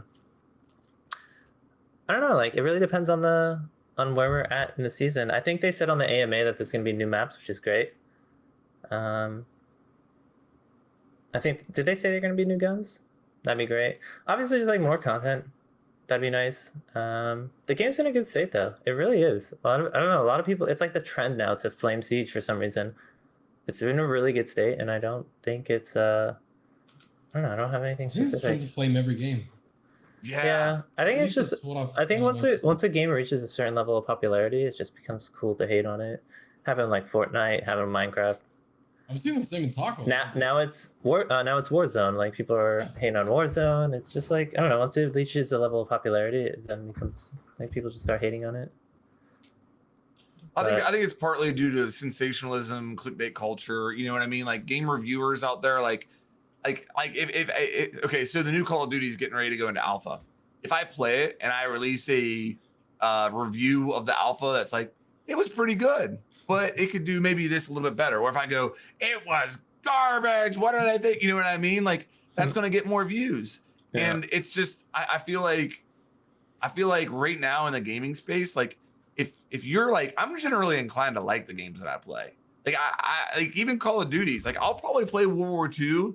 Like, every Call of Duty I've ever played, other than maybe like 1 or 2, I've initially liked for like the first couple weeks of playing it, and then I get tired of it. Then the flaw, and I get tired of dying to attack helicopters in the sky. You know, happens every year. But I'm generally inclined to like games, and I feel like that's not the general attitude now. Yeah, I mean, it's almost like people look for things that are bad and things that are wrong. So, I mean, it doesn't even have to be the game. You can take Siege. If you do your job and you cover an angle for the rest of the team and you end up shooting someone, the opponent will get mad at you for doing that. If you play a bit too fast, they'll get mad for that. Do a smart C4 with a pixel peek from a couple of steers or something like you do every now and then, Macie. People might get mad if it's a good camera, right? Like, people are just very quick to be mad. I don't know. It's a much easier reaction is to be against things than to maybe Sure. chill for a bit and take some of the hits every now and then. Well, if you guys are okay with wrapping up, let's end on the Mexico Major, and then we'll wrap things up here. I watched a ton of it. I thought it was one of the best events, but you guys take it away. What were your takeaways from the Mexico Major? I mean, it's fun. I don't know. I feel like overall, it was a great event. I enjoyed it a ton. I feel like there was not much that was too surprising in terms of meta and how it's played, other than Tachanka. That was great to see. I feel like I've seen mostly what I expected. Not to discredit the game, like the semifinals was just insanely good. The quality of Siege was great. It was, I think Kick said it, it was really just standard Siege, but at such a high level and with so few mistakes, which is cool. So it wasn't like too many surprises, but overall, super good. I was hoping to see a few more surprises. Like, I was hoping to see some really off meta stuff that would break something or would That's what APAC was great with that. APAC was wonderful with that. And So I appreciated that. It was nice to see Chichenko. It was nice to see some things being tried, and like, there was new stuff. But I wish we'd, I don't know, see a new bomb site be completely different. Completely different, something like that. Like the finals was very as standard Siege as it gets, I feel. But it was just an amazing. But it was great. It was still great. Really good. I'm of course sad that my team didn't win. I'm sure you guys are sad your teams didn't win. We're all in the same boat. Yeah, we're all in the same boat on that one. But I did stay up until I think it was like 5 in the morning. Oh yeah, it's rough for you. Time. Yeah. Like I was a mess for that entire event because I stayed up watching. Like I fell asleep on the couch with my dog every night. And I was like, my back was sore. I could barely get up. But it was worth it. I loved it. Yeah, like I followed pretty much the entire major, and I loved every bit. I love watching it. So it also gets me hyped for Siege. Like I don't watch other YouTube. Like very rarely do I watch other YouTubers or content creators. And Siege, the Pro League is like the one thing I do always follow and always watch, and it's the one thing that really gets me hyped. So I always want to play right after as well. Right after. I always feel like I always watch them and think that I can do. I don't think that I can do it, but I'm like, you feel like you're gonna have that experience. Yeah, right. One thing that jumped off the screen to me as far as meta was Flores. I felt like Flores had a bigger impact than I thought he would, and I saw specifically, I think it was some LATAM teams that, you know, you're watching them, and what jumped out to me was how often I heard the sound of a Flores drone exploding, and like thinking, man, you know, like they're getting a lot of value out of his drones. They're getting a lot of information there. That was one of the things that maybe not surprised me, but it didn't surprise me. That's for sure. What surprised me is that they weren't putting mute jammers on the shields. Like they would get their shields blown up every single round, and in the same game, they never put a mute jammer on the shield. Just put one, and then you keep it up for much longer. And then you'd force them to use flashes, and because I think it was the one on Coastline. They're playing Blue Bar. I forgot which match it was, but it was a Blue Bar defense. They had the shield in the corner by Mudroom, and it was 2 ADSs and a magnet, and then a shield and 1 Flores drone. Right at the start of the round, just destroyed every piece of it. And they were running a mute. They just didn't put a mute jammer there. There's a few places where you could have done the same with electrified barbed wire, where Key Claw would still get the walls, and you could also have barbed wire. Oh, barbed, yeah, that's cool. I feel like so sad we don't see that. Yeah, that's actually Kindles.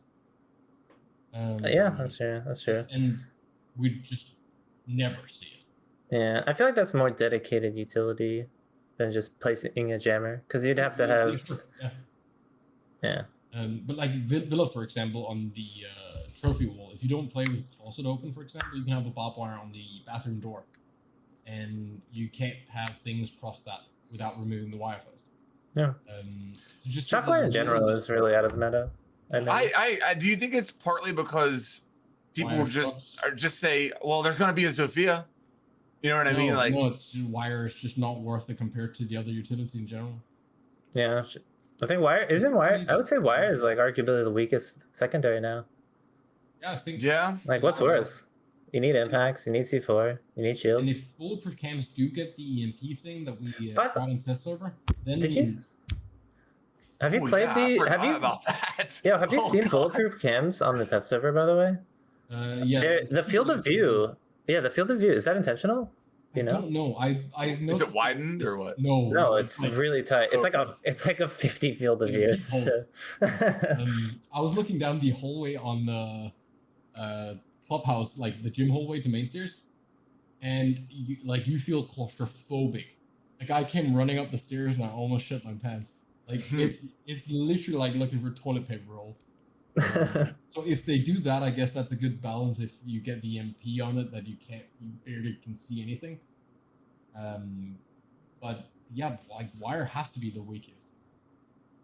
Except for when all your teammates are screaming why there is no barbed wire on the stairs. Yeah, there's a Banshee and Lesion and all the other good stuff. Yeah, I think barbed wire is a little bit more useful, maybe down like in the lower ranks, just because you're going to hear if somebody's coming that way, and you don't typically have as much information down there as you do at the higher levels. But like, if you already know a person is coming from a direction, you're right. The barbed wire really doesn't do you any good. I mean, don't it's even still. feel like it helps me in a gunfight. Like if whether someone is in wire or not, I don't really, unless I have a shotgun, I don't really feel like it matters. I don't know. I still think it's helpful. It's definitely a useful gadget. Just definitely amongst the weakest. For sure. All right. Anything else you guys want to throw in here? Off wire. Buff wire. You guys have mentioned Buff wire wire. a lot. All right. So, I mean, maybe there's a case to be made. Is there any change in crystal that we forgot about? We got OSA, we got Fuse, we got Twitch. IQ change. She can now ping. Yeah. She can now ping gadgets. It's cool, nice. right? That's an underrated change, by the way. I think that's more influential to her than the Fuse's change to his gadget. Yeah, probably right. It's because Fuse's gadget again is just more options. The gadget's still the same, but this is like pinging gadgets. I think that's a fundamental change. And you could ping when somebody's on a cell phone. You could ping the heartbeat sensor, so you don't even have to be the one to wallbang. You can have a teammate quickly wallbang. Yeah. Now, if a pulse is moving around on a heart, cardiac sensor, it's not going to follow him around. Oh yeah, correct? no. It's just like a regular ping. Yeah, that's. But cool. still, it's just an option. Especially if somebody's definitely- on a camera, then they're stationary. Yeah, and I think it's one of those things where you're like, this It's an- probably should have been this way for a long time now, but it's good that better late than never, I guess. It's very niche, but it's cool. Like Yeah. I'm not gonna say it's like a game changer, but it's definitely a cool niche little buff for her. During the Mexican Major, actually, I got so much hate because of a tweet that I made regarding looking at your teammate's monitor. Oh yeah, I Dude, remember that. I got Yeah. the amount of hate. So I phrased it as a question, and admittedly, I phrased it very strongly as a question, like suggesting that it's cheating. And holy shit, the amount of hate that I got for that was unreal. But I still like it because it did the job. It got a discussion going. I don't know if you saw the tweet, Flank, but I was just referring to teammates at LAN being able to look at their teammate's monitor for information. So, for example, I think it was G2, they were playing, it was like a clutch situation, and Hungry was trying to do a 1v3 retake, and as he's making his way back to site, I see him looking at his teammate's monitor on the bulletproof cams that his teammates are watching. So as he's walking through, and it was also on Consulate, I think it was also G2, they were looking at Val cams on the teammate's monitor and timing the run out absolutely perfectly. And then on the reply for this tweet, I had a ton of pros. I mean, like, let me just say, by the way, I don't think it's cheating. It's obviously not against the rules. Right. You're allowed to do it. So I don't think it's cheating by any means. But I do think that it's seriously overpowered and definitely affects it, because I had a ton of pros in the replies saying that they use this for pre-play C4. Imagine if Valkyrie could just sit on a cam and press a button and instantaneously blow up the C4. People lose their mind. That's essentially what they're doing on LAN. Yeah.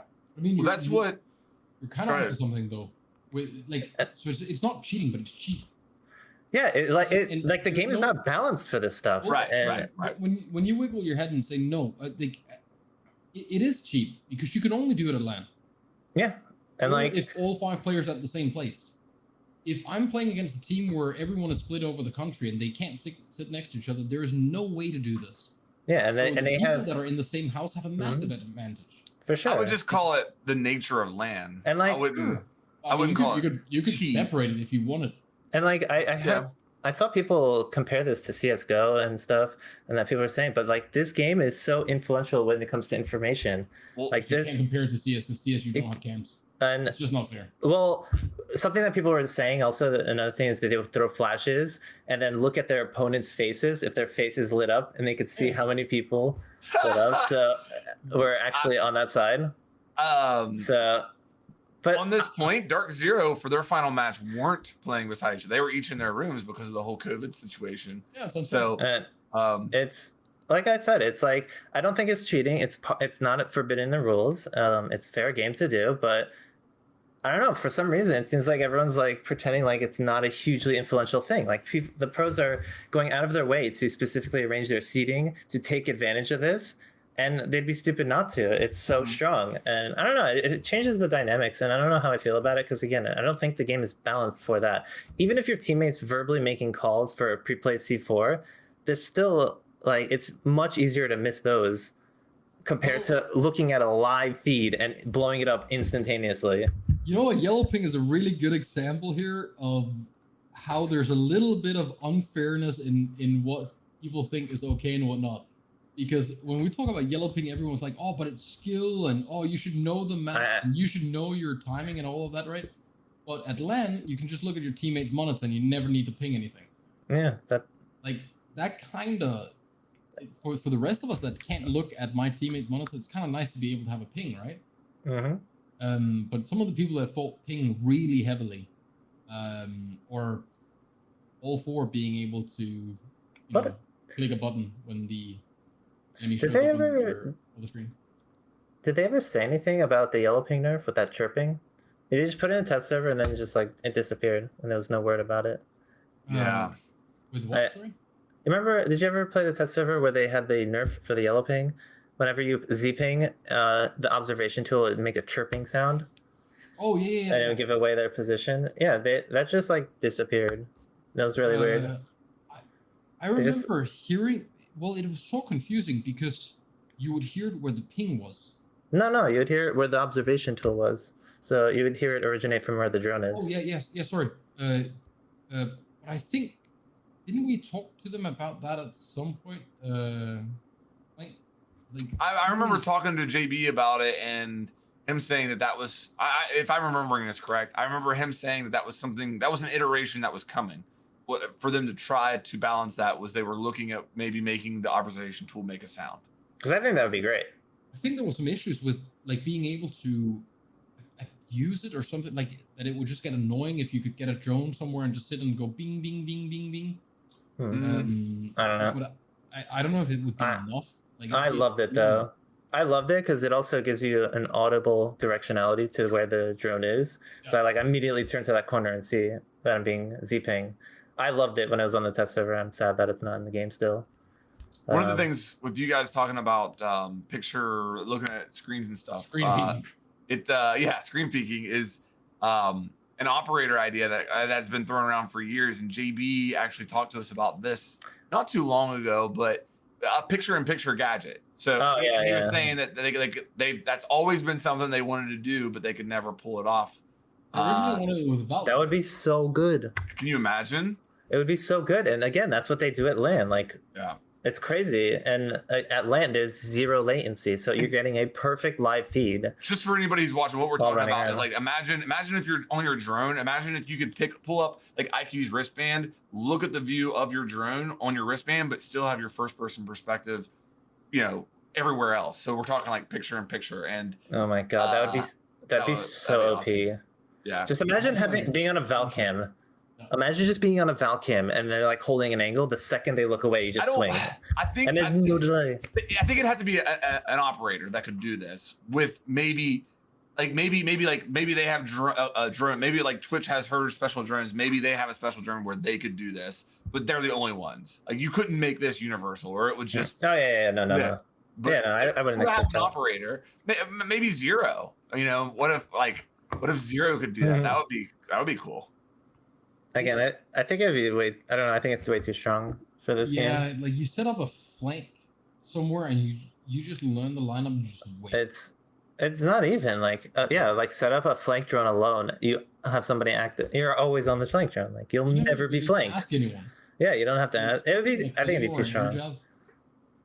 Because the defender won't know that it's there, right? Like your job in a claymore at least has some sort of indicator that it's there. But a drone that you can watch yourself, you can just turn around and wallbang the guy as he's coming down the hallway.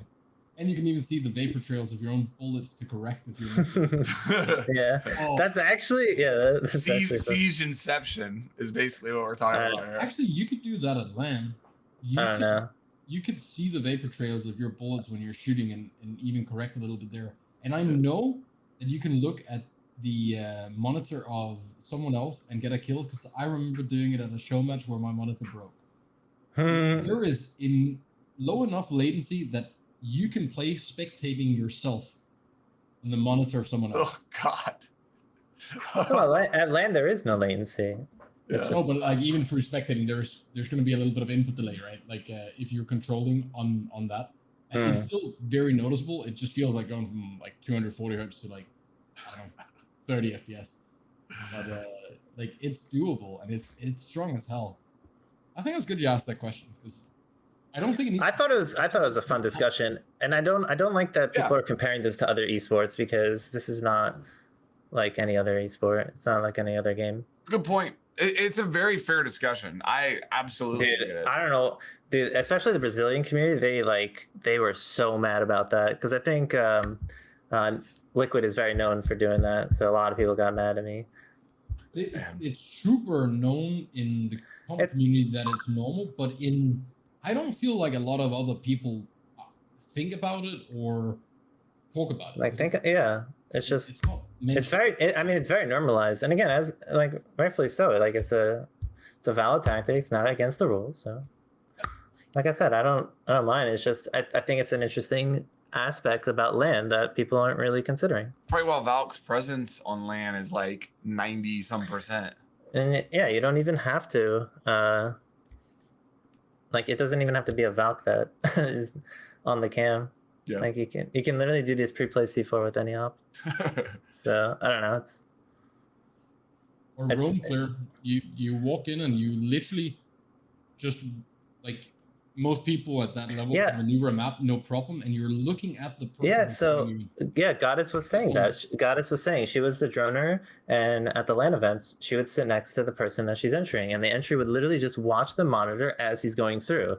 So he can get a live feed. She doesn't even have to make calls. She just has to drone and make everything visible. And if the player sees the exact position, it's instantaneous. There's no relaying of information. He can immediately walk in and immediately get the frag, knowing exactly where the person is. And also, you can't miscommunicate. Yeah, that's almost the most important. It's literally mess up. Like this is I don't know. It's a very huge influence. It is. You're making a great case here, and the big thing that's jumping out to me is that it's a complete separation from the way that it can be done anywhere other than LAN. It's not like you accept like, hey, I'm gonna play on LAN. There's not gonna be any latency, so maybe this gun performs better on LAN than it does online, and little niche things like that. But this is something where, this is not the way that the game is played online. And again, when people play in houses together, they have this experience and this practice of using this ability, whereas people who don't have LAN experience or don't play in houses, they don't have that experience. So there's just an inherent advantage to those people. Yeah, that's crazy. But like I said, I'm making it abundantly clear because people think that I'm calling like these players cheaters. I don't think it's cheating. Yeah, like I don't. As long as it's not forbidden the rules, it's fair game. Like you can't blame anyone for doing that. I also don't think anyone ever you never meant it as it shouldn't be there. It's just an interesting conversation. Yeah, I phrased it as a question. Like, should this be in the game? Like, should there be a rule about it? Because it definitely changes the dynamics in a significant way, more so than I think any other ops. I think or any other esport. I think League of Legends has a character that blocks line of sight, so people look at their monitors to kind of negate that. Their teammates' monitors to negate that, but I think that's the only other game that has a similar example. But like Siege, this could influence this influences every single round for drone entries and all that. So yeah, it's not comparable with any other shooter where you can, like League and Dota. There's a certain amount of time in each fight. It's very rare that you in a one-on-one, like if you meet each other as 1v1, that you can instantly change the fight. Whereas in Siege, you can kill 2 or 3 or 4 people within a second, and there's no other FPS where the advantage is the same. It's not fair to compare it to CS. Yeah, at all. I don't know. I think it's interesting. Obviously, I never played professionally, but it's just an element of Siege that I've never experienced, and I found it interesting. So that's why I brought it up. All right, well, let's wrap it up, gentlemen. Macie, thank you so much for coming on, brother. Yeah, it's my pleasure. I love talking Siege. It's kind of hard to talk on Twitter. About Siege. Yeah. People just have their opinions and they don't really discuss. So it's always fun. It was a fun discussion. We always enjoy hearing your perspective on the game. Like I said, I think that you're widely considered one of the great minds that the game has, and we appreciate all you do and contribute to the community. I'm glad we finally got you on. It's been a fun discussion. We'll have your social links down below as far as like your Twitter, YouTube, Twitch. They'll be in the description. If you're not following Macie already, please go do so. Interact with them. Go tell them that, go yell at them for calling your Latin American team cheating for looking at other people's monitors. Please don't. He would really appreciate that. But no, seriously, go check out his streams and enjoy that content. So yeah, anything else you guys want to add here?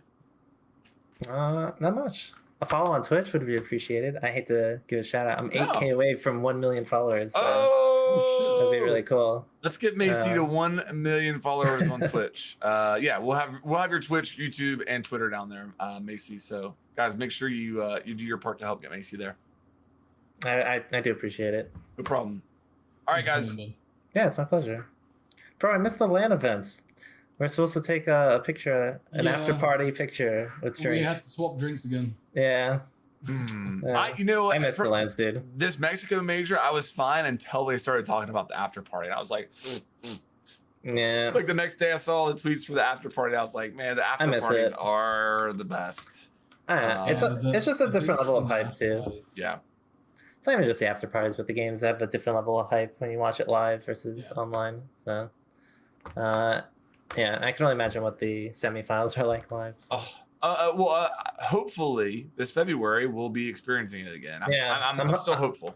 I'm hopeful. I don't know. I'm not really expecting it, but I'm hopeful. All right, guys. Thank you so much, everybody, for tuning in. Don't forget Macie's links are down below, and we will see you guys on the next one. Bye-bye.